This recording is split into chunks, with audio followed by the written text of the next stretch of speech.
We're live, baby. This ain't scripted. We're real.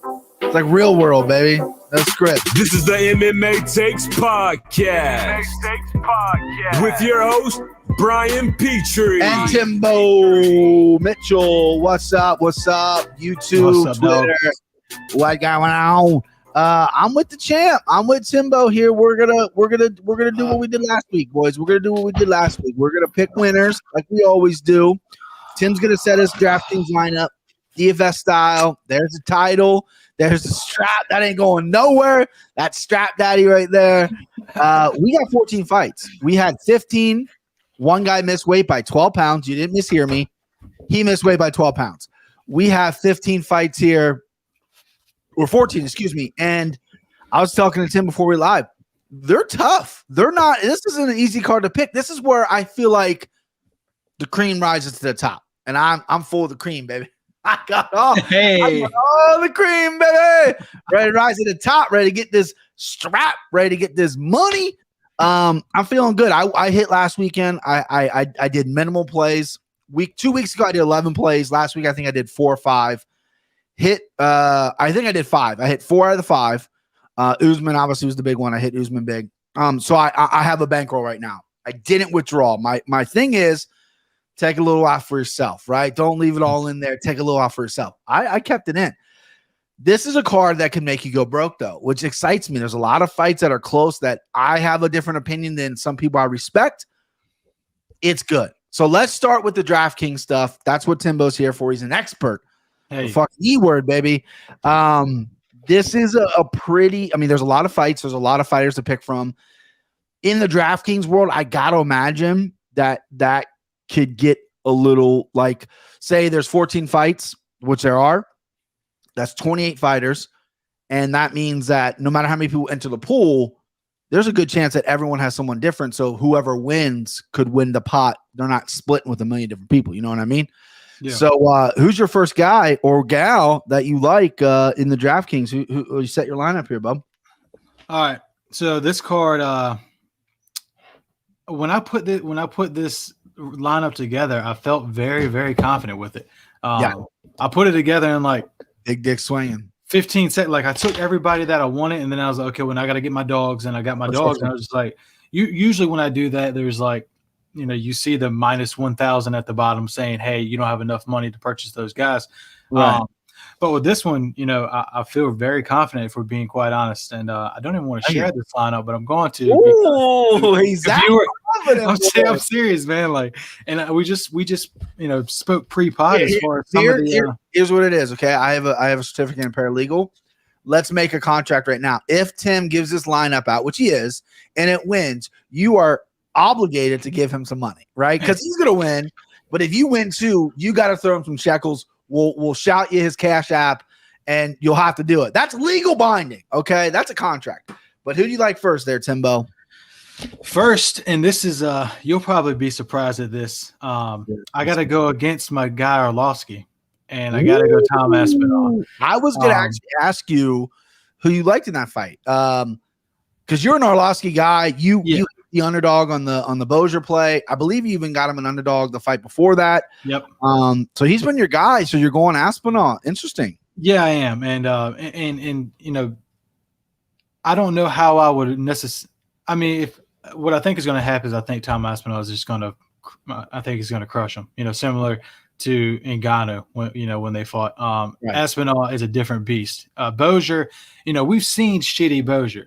In his first couple of fights, that is not the Bozier that you saw in those 2 fights in between those and the Arlovsky fight. We saw the shitty Bozier back in the Arlovsky fight.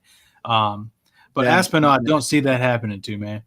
Nice hair. Nice hair, nice beard. Hey, bro, thanks, man. Hey, thanks, Dev. Shout out Dev Tahada. He finally learned how to use Twitter. All right, man. Good job. Good job. YouTube. He's on YouTube. Good job. That's surprising. I like Aspinall, but this fight scares me, bro. Does it? Yeah, because I'm high in Aspinall. He's a Darren Till guy. He has everything. Like, he's got 2 great knockouts, but the guys he knocked out stunk. Yeah. He's this great black belt on the ground, right? He took a couple years off training to really kind of equip himself with these skills. And Arlovsky's like got a chin now, and he likes to move. But in the DFS, I see where you're coming from, because if Aspinall wins, it's gonna be by fucking buzzsaw, and it's gonna be nasty. It's probably gonna be first round. The guy does not like going to the second round, you know. Right, and that's where like there's not many Andre Arlovski fights that go to the third round where he gets knocked out. It usually happens quick. You know what I mean? Like, look at all the knockouts he had. It happens quick. Yeah.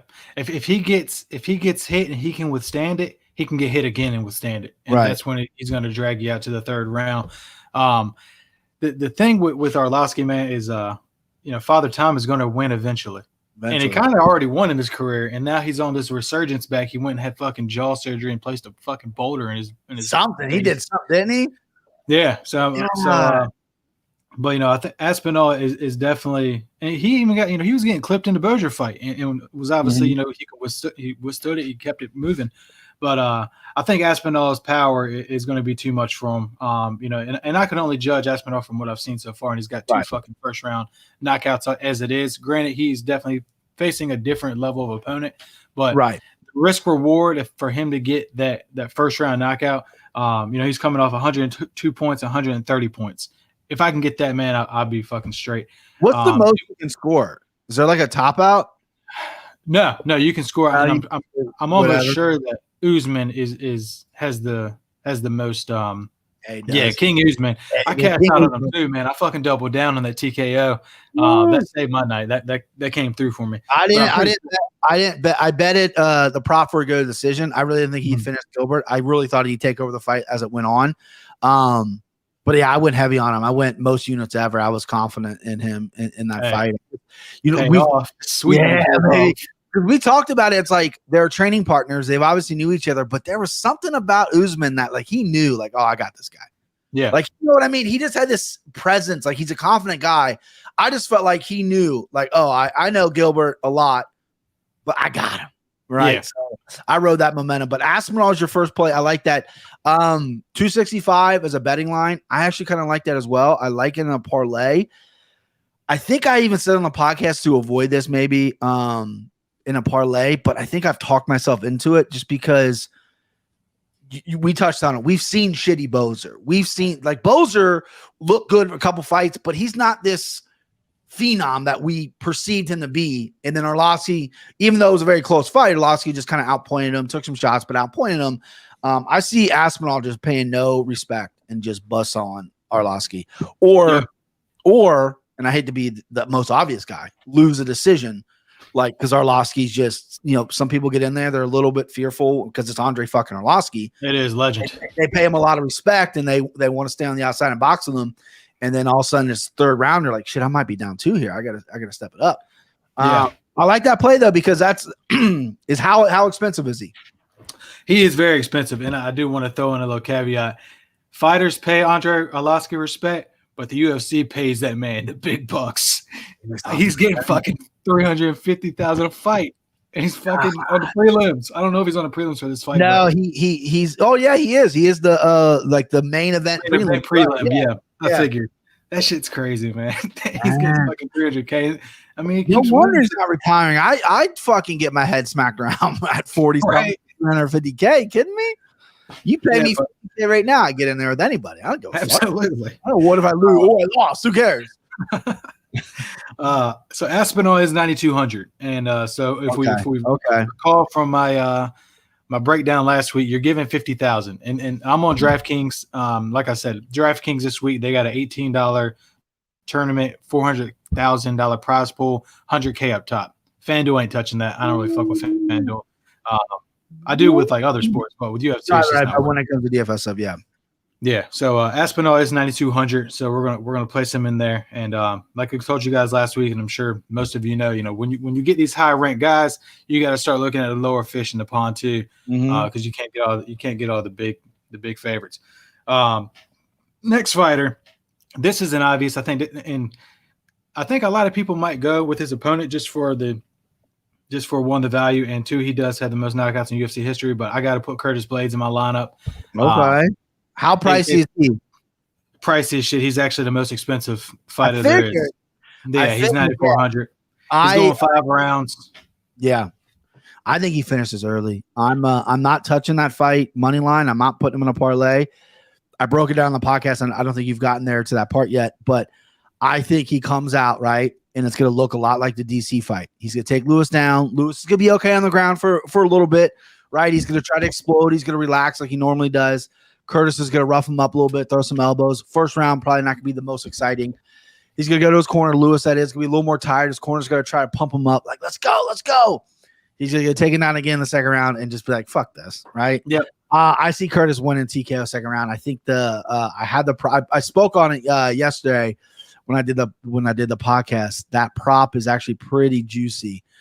Second round? Second round. Third round, I believe, was in the 1,000. So Curtis Blaydes by KO TKO is at -130. So, but when you go to the rounds, TKO KO round 2 is +600.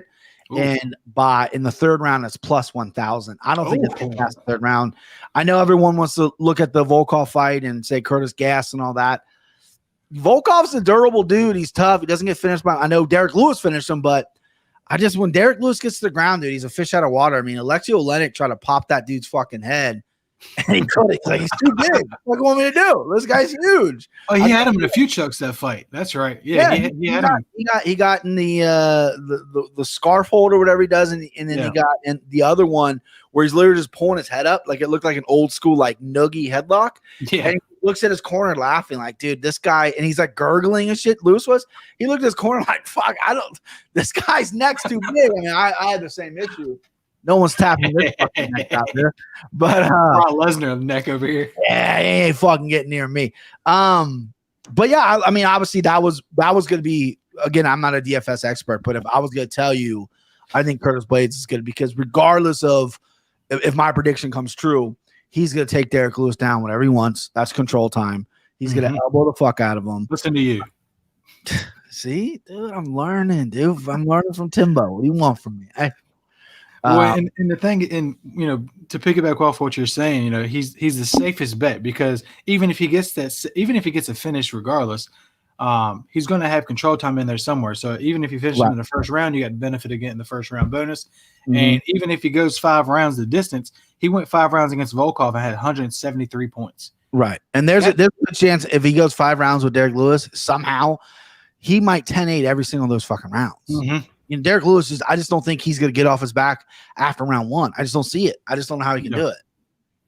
And he's like talking this week. He's been saying like, and Derek Lewis is a character.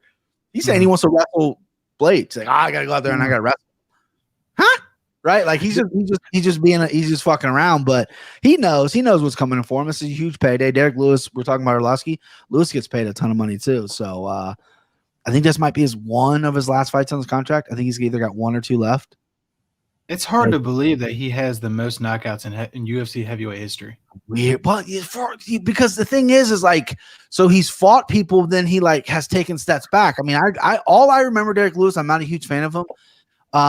He has all other sound bites, but I remember him getting fucking slept by Matt Mitrione and thinking, what?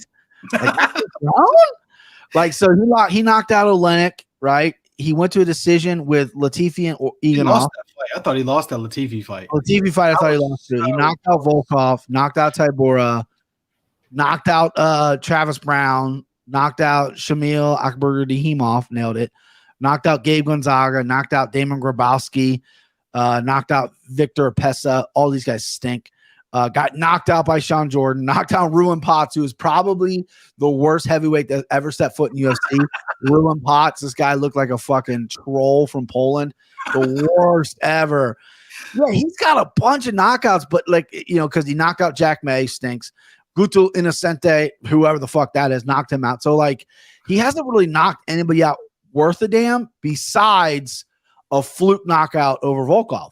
Literally 10 seconds to go. He hasn't knocked out any worth a damn. So it's he has the record, but he's also been knocked out a bunch of times. Like fucking JDS knocked him out. Mark Hunt knocked him out. Fucking Matt Mitrione knocked him out. So it's like, I don't know. You're right, though. That's kind of a weird record. It's like Shannon Dobson fights in this card.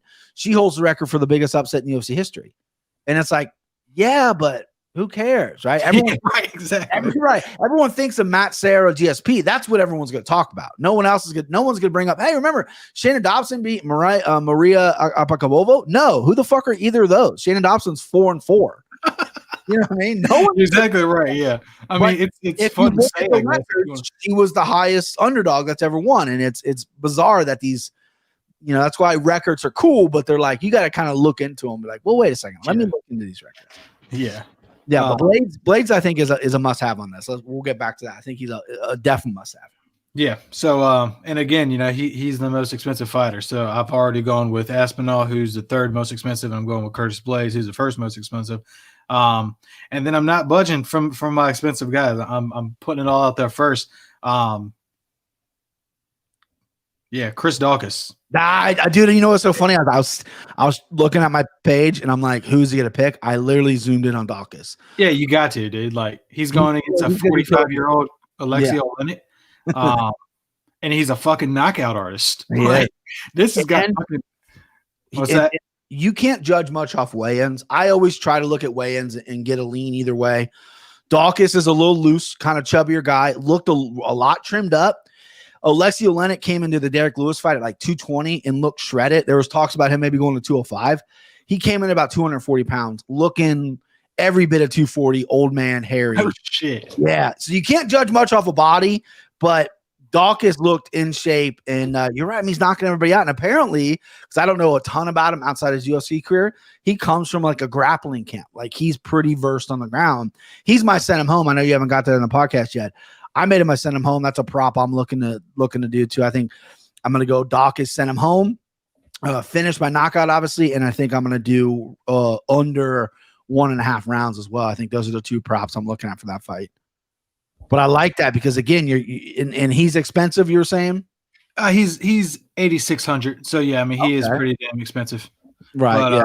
I mean, but for the opponent, so for the level of difficulty with the opponent being 40, he's got to be like 45. Every bit of 87, but sure. I mean, because wherever he was born, I don't think they keep birth certificates. No, they don't. Like, yeah, he's fucking. Yeah, Daukaus by KO is a minus 135. So it's in the minus rates now, which I still like. And then total rounds, it's set at over 1.5 and under 1.5. I like under. You parlay both those. You parlay Daukaus by KO, TKO at minus 135. And then you go in the under 1.5. You parlay those if you want. You're looking at plus numbers right there if you want to parlay that. So I don't hate it, boys. I don't hate it. Next fight. This is what we talked about. We talked about it pre-pod. Violent Bob Ross, who isn't very violent. He's not very violent, but he is fucking skilled. He's a very, very skilled individual. He is. He's a great grappler. He can hold you down. He's hard to keep down, and he's a submission expert. And submissions tie in with just with knockouts. It's a finish. And he's 7,200. That's where I'm getting a lot of my value from. He's 7,200 in comparison to Jakar Close, who is 9,000. And what I was just listening to, you said Pena is, I believe, is a plus 180. So I had him at plus 180. He has since dropped significantly. He's dropped 4 freaking points. He was 145 last night. Let's see what he is now, 146. So Jakar Close. But when I had him, I wrote these down on Wednesday, recorded on Thursday. So within a day, he went down 40 points, essentially. So he's plus 145 underdog, 46, excuse me. I don't care. You put a plus number next to him, I'm taking him, though. You know what I mean? I think he matches up really well with Close. Close is coming off that horrible knockout. He's going to look to play it safe. And I just don't think you can do that with Ross. I think this fight goes to the decision. Hopefully Ross doesn't get fucked, but I do see it being high output, high grappling. I see scrambles. I see Ross, or I call him Ross. I see Pena staying on the outside. Yeah, Jakar Close trying to wing his big shots like he does. He's a smaller guy, and I truly believe Luis Pena is embarrassed about his Carmen Worthy performance. I think he took this fight on short notice, and I think he wants to come in and he's in shape. He's ready. Again, if he's in shape, he's ready. He's a fucking stud. I believe that. So absolutely. Putting a plus number next to him, I love. I love it too. I love putting 7,200 on DraftKings next to him as well. I will take him every time. It's funny too because when he fought, I want to say it was Frivola, but he fought him in Norfolk, and I saw him fight live, and I met his dad in the bathroom. Right, you remember you telling me that? Yeah, Yeah, it's crazy. He had biological dad, which I think he met him for the first time that day or that weekend or something crazy. Because he's adopted. Yeah, and that's how they met or whatever. He just posted a picture of his dad. His dad's like all like swagged out. He's like, dude, my dad. He said something like he tweeted it out. It was pretty funny, but like his dad was all like looking good, all dressed up and stuff. So that's pretty cool, dude. When I met him, he had a shirt on that said like "I'm Bob Ross's dad." Yeah, and I was talking in the bathroom. I was like, "Are you really?" He was like, "Yeah." I was like, "No shit." He's like, "Yeah." He grew up on a horse farm from, I believe, white people raised him on a horse farm in Missouri. And I remember he was on the Ultimate Fighter and he was talking about it. Like, yeah, I just don't know my parents. And then like, I think he met his mom or knew his mom a little bit. And then he finally met his dad and now they're in each other's lives. My mom's adopted. So I think that's a fucking great story that absolutely, man. To meet his biological parents. So that's really cool but that fight he lost to Favola, which I thought he won. Do you remember that? Yeah, he was rocked pissed. Favola. Yeah, he rocked Favola a few times. It was a close fight. No rob. I mean, maybe you could scream robbery. I had it for Pena, but I think Drakkar Klose is not as good as a grappler as Favola, and I think he is a better striker. But I think he's going to want to try to play it safe, and I think that's going to play into the hands of Pena. I think Pena is just going to out cardio him, out move him, out position him, strike from the outside, and hopefully get his dub at that plus number, baby. Yeah, get the dub. And the thing is, I'm not. I mean, a finish would be awesome, either by he's got a KO. He's got some. He got some KO, but looking at a choke would be nice. Yeah, a choke would be nice.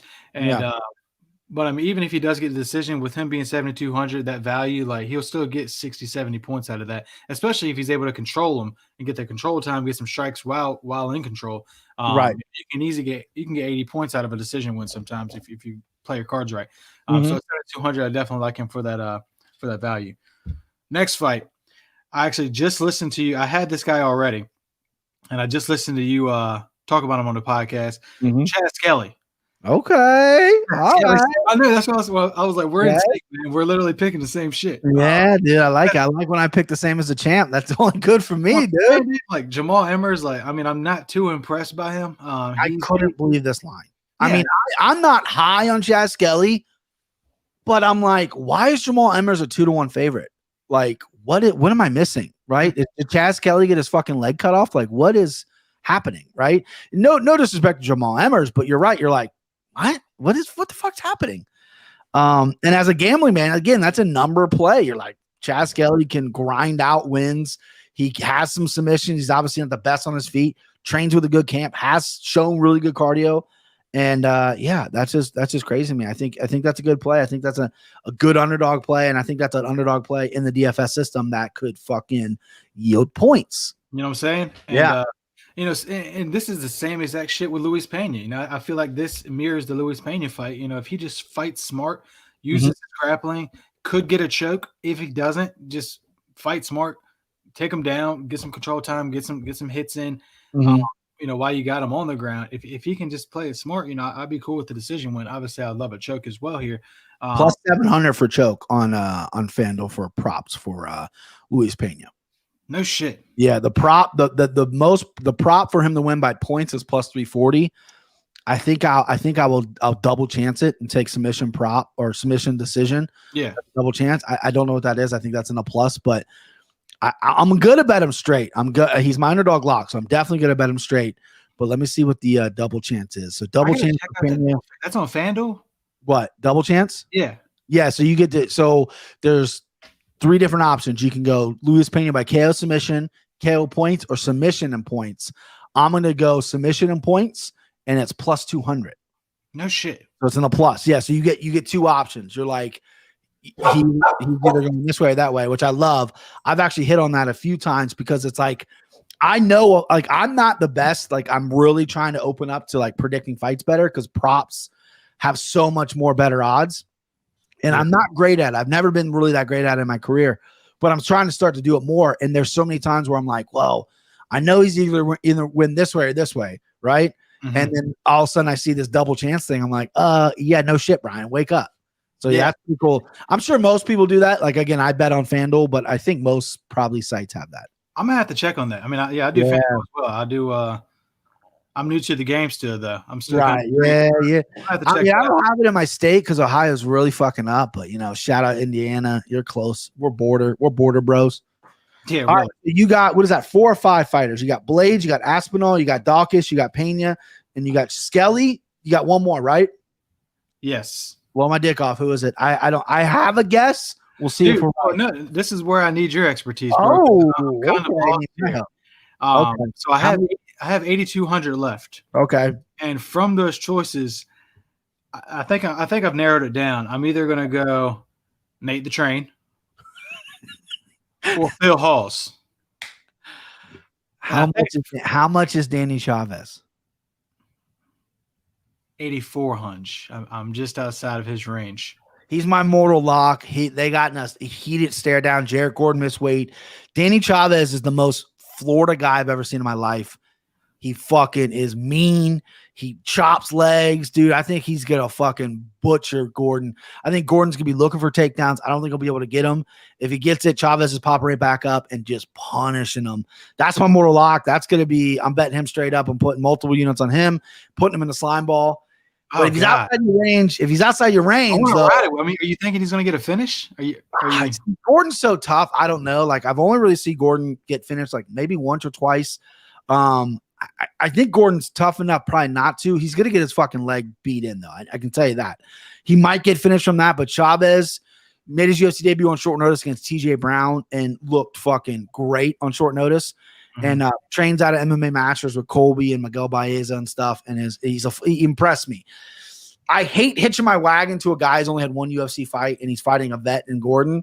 But Gordon missed weight by 5 pounds, and the weigh-ins are great. Chavez went right after him, and he's a mean dude. Yeah. So, but as you said, Phil Hawes or Nate the Train or Amihov. I probably butchered that name. Okay, yeah. That's probably. I think if Phil Hawes wins, he's going to win early, right? Yeah. And I think if Imanov wins, he's going to win probably second to third round TKO because Hawes carries a lot of muscle. He doesn't really like to fight long. He is a good wrestler. We haven't really seen it yet. I picked Hawes to win. I'm scared to bet that fight. I think I'm going to stay away from it. I might bet it straight up. But Imanov is currently the underdog right now, and he's a great striker. He's from Dagestan, so he's got that fucking wrestling. He's probably got a bear chained up in the back that he wrestles every day. That's such a tough fight, dude. That's one of the hardest fights for me to pick. That and the Eddie Wineland fight broke my brain. I dove in and just had such a hard time with those fights. I heard the Wineland analysis, but Aminov, am I saying, how the fuck do you say his name? That's it. Yeah, we're American. I mean, Imanov, whatever. Dude, I'm seeing that name, and guys, I'm the casual of the group. I don't know all these fucking Russian guys. Mm-hmm. Didn't we cash out on him like a couple months ago or something? When did he last fight? He made his UFC debut against Jordan Williams, who was the kid, the diabetic kid from the Dan White's Contender Series. Uh-huh. Yeah, he debuted with him. That was the only fight in the UFC. I don't know if we cashed out or not. I don't know if I played him. I might have had him in a parlay or something, but he won a 3-round decision. Got dropped in the first round, though. Came back and just dominated the second and third. Fucked them up. Bloodied Williams up all over the place. Dropped them all over the so he's definitely a good striker. He's got the wrestling in his back pocket. So does Phil Hawes. That's why this makes this fight so interesting. You might have cashed on him. You might have won a pick him with him or something. I know I didn't pick against him. I didn't pick Jordan Williams in that. But yeah, I can't remember if I cashed out on him or not. I have to go and look back. But yeah, that was his UFC debut. That's his only fight he's had. This fight was booked a few times, and then COVID just like Phil Hawes had a leg injury, and then before that he had COVID. It was some weird shit going on. But I'm thinking about Nate the Train, man. Nate the Train. Listen, who's more expensive, Nate or Julian Rosa? Oh, let me check. Because Rosa, I think, closed as the underdog as of yesterday. It was a dead pick'em, and he was in plus money yesterday. But that usually does. He's plus 100 right now. Rosa. I picked a Rosa, but that's another really tough fight. I think that's gonna be a fucking scrap, dude. I agree. Let me see a Rosa. Oh, I'll talk about that in a second. What is that? Yeah, he's 8,100. He's the same price as Nate. They got that. Yeah, it should be a pick 'em fight. People were putting money on Nate because he's fucking Nate the Train, baby. Yeah, he. I mean, actually, no. Hold on. No. Okay. Whew. What's up? I almost exited out of StreamYard. I almost hit one of my things. I gotta play this Nate the Train hype video. I gotta share the screen and play it because it is the best thing ever. Like this guy just cracks me up. I don't know which one it is. Fuck. I don't know what it is. It's this dude. It's like he's Mike Perry mixed with a little bit of Diaz Brothers mixed with 3-6 Mafia because he's from Tennessee, so he's got that like accent, but he's like hood, and he tried to have dreadlocks or braids, and then his fucking hair fell out. Like he's such a and he's so interesting. He went to fucking Russia and won a belt. Like that doesn't happen. Like that just doesn't happen. That's the most interesting man in the he's wild, and like he's a grinder. Like he's not the best at everything, but he fucking grinds. He doesn't get tired. of Rosa though. I picked a Rosa just because I think he's a little more dynamic. But I'm so excited for this fight. I'm probably gonna have to bet it because like I like betting close fights. I like. And Julian Rosa to me is just a little bit more talented, but Nate, you can't doubt Nate the Train's fucking toughness. Oh God, I wish I could remember which one it was because now there's like you type in Nate the Train because back when he made his UFC debut, there's only videos of him were him in Russia. Now there's a million of them. Generalized UFC interview. Fuck, I don't know. This guy's just a character, man. I love him. Because there's this one where he's like, it's like I feel like he's like in the studio, like rapping or something. Like the Train, baby. I'm not gonna be able to find it. I think this might be it. Let's see. This was 2 years ago. I'm gonna share my screen here. Let me see it. Let me see it. Fuck it. We're going. We're gonna do it. It's Friday night. We're live, baby. Huh? So we're live, baby. We're live, baby. All right, here we go. Do you see that? Yeah. Okay. M1 Challenge Featherweight Champion, Nate the Train Landwehr. Finally, the Train has come back to Mother Russia. Hey. We here. Nate the Train out. Whoa! Bam, bam. It's over. Oh, God. That's what it was. Boom, boom, it's over. Yeah. He was talking all that shit. Who's next, baby? Smashed him. It's over. It's over. All right, we won't watch the whole thing, but oh man, all right. It's the best ever. I've grown up with so many people like Nate the Train. Like Delhi, where I grew up, is very suburban-y, right? Right next to us is Price Hill, which used to be very rich. They literally named it Price Hill. It was very richy for like my parents growing up. Like that's where all like, and the houses are beautiful, but for some reason everyone started building in Delhi. So every white dude from Price Hill is Nate the Train, just without the accent. They're Nate the Train, baby. And that's just so funny to me. I love him. He was talking all that shit. like he's not my guy because I don't think he's overly talented, but like I secretly root for him. It's just he's just like it's kind of like how like you and I got in that big argument about Mike Perry. Yeah, I like Mike Perry, but for some reason I like Nate the Train. Like there's no rhyme or reason. They're the same person, essentially. But for some reason I like one, I don't like the other. I don't understand the way my brain works. But if they're both the same price, I mean, I picked a Rosa. But I think Nate the Train could really set a pace and control this fight. It's really close. I can't wait for it. I'm so glad that this stayed on. And Phil Hawes is not. I don't like Phil Hall. This guy that he's fighting never been knocked out. Right. The guy's fighting very tough. The guy's fighting. He slid into the underdog. It was a dead pick him at 110. I don't like Phil Hawes as a slight favorite here. He's disappointed too many times in his young career. I think he's all the talent in the world. I think he's a great wrestler. I just think I don't know. If he wins this fight, I won't doubt him again, right? Because I do think he's that talented. I do think he's that special. But Imanov's such a big test, dude. I don't know. I'm actually gonna go Imanov. You're gonna go Imanov? Yeah. I think he's just gonna fucking. I think if Imanov, man, if Imanov has it's going to be the first round's going to tell a lot. Obviously, Phil Hawes is going to come out. He's got 2 quick knockouts. He's probably going to look for a third.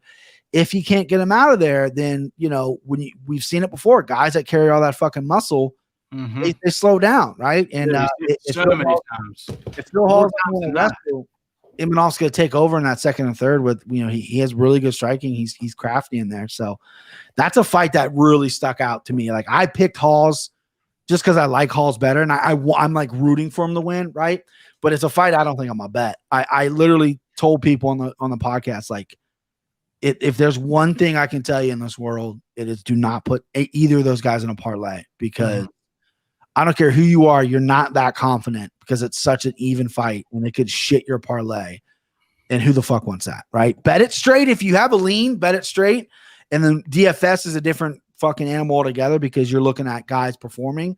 And I think Imanov can perform. He's fought good guys outside the UFC too. I mean, Jordan Williams was a little bit of a layup kind of coming in. Jordan Williams really is a 170 pounder, just can't cut weight because of diabetes. But I think he's legit, dude. So I like that. I like that too. But I mean, I also like putting Nate to train, because that's like saying Nate to train. I mean, talking all that shit. He's fucking hilarious, man. He's the best, man. He's so dope. Like him, like he checks all the boxes, and then you say, "Oh yeah, he's also a champion in Russia," and it's like so wild. It is. When he popped up, when I was doing, it was about a year ago when he debuted against Burns. When he popped up on my sheet, I go, "Who the fuck's Nate Landwehr?" I had no idea who he was, right? I don't really follow Russian MMA all that much.